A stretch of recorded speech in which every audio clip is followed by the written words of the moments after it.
Hey guys, we are on day 26 in our Read Through the Bible study, and we are in Genesis 41 and 42. We are picking up the story of Joseph. He has been sold into slavery, became a slave in Potiphar's house, and then was accused by Potiphar's wife and thrown in jail. Once he's in jail, it says the Lord was with Joseph. The warden elevates him and gives him position and authority over the other prisoners. And then we find he actually interprets the dreams of two of the king's closest servants, the baker and the cupbearer. And he asks the cupbearer to remember him to the king, and the cupbearer forgets. We open in chapter 41. It says, when 2 full years had passed, Pharaoh has a dream.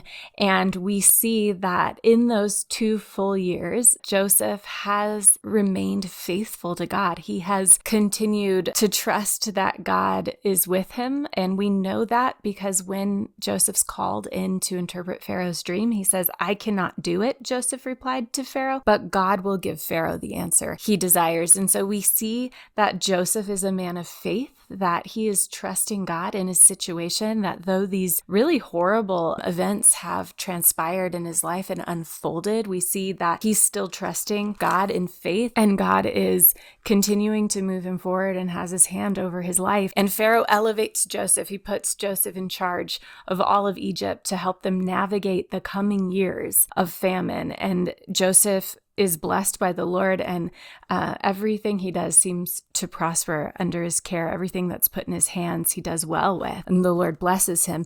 Meanwhile, the famine has spread into where Jacob and his family is living. And it says that when Jacob learned that there was grain in Egypt, he said to his sons, why do you just keep looking at each other? He continued, I have heard that there is grain down in Egypt. Go down there and buy some for us so that we may live and not die. So they've gotten to the point where they are so hungry that they're worried that they won't survive this famine. But it says in verse 4, Jacob did not send Benjamin, Joseph's brother, with the others, because he was afraid that harm might come to him. And so we're beginning to get this picture now of Jacob and where he has gone in all of this time, that in Joseph's absence, what his grief over the loss of his wife, over the loss of his father, over the loss of his son Joseph has done to him. He is now afraid, and experience has taught him not to trust his other sons with his youngest son's life. He won't do that again. So he doesn't send him down with the brothers. And he continues throughout this story to operate from a place of fear. So the brothers go down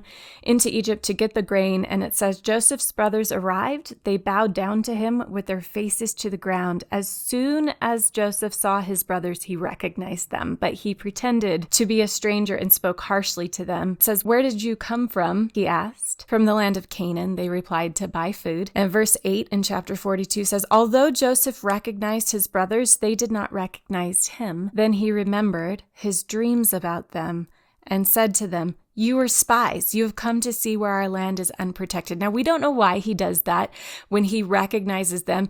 And he openly, it says here that he's remembering his dreams about them. He knows that God is working here in this moment. The dream God gave him has now come to pass, where his brothers are bowing down before him. And for whatever reason, he decides to put them to the test. He accuses them of being spies and requires that they bring their youngest brother, and even takes one of their brothers captive to send them back to get Benjamin. So the brothers leave. They leave Simeon with him.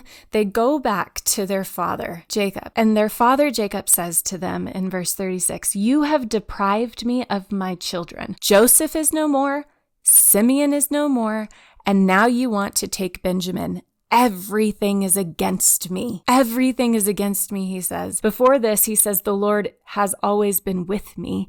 Now he says, everything is against me. And not only that, but I mean, think just even what he says. He says, your brother Joseph is no more. Your brother Simeon is no more. Is that true? That's not even true. Simeon is still alive in Egypt, waiting for his father to come and rescue him, to send back his brother so that he can come home. And Jacob is too afraid to do it. He says, verse 38, but Jacob said, my son will not go down there with you. His brother is dead, and he is the only one left. And if harm comes on him on the journey you are taking, you will bring my gray head down to the grave in sorrow. He has lost much, and he has allowed it just to create fear of losing more of what he does have, so much so that he's willing to risk another son's life to hold on tightly to what he has, so tightly that he's not even willing to go back and get more of the food that his entire family so desperately needs. And it's just such a strong reminder to me that we all have a choice. We all have a choice to allow our fear to dictate our actions and what we'll believe God for, or to step out in faith and trust that God will be with us, and that God is with us, and that he does have more for us, and to keep moving forward. So I hope that encourages you. I know it encouraged me as I was reading it and just thinking about the contrast of the account of Joseph's story and his life and Jacob's response here. I hope you guys have a great day. Keep being rad for Jesus.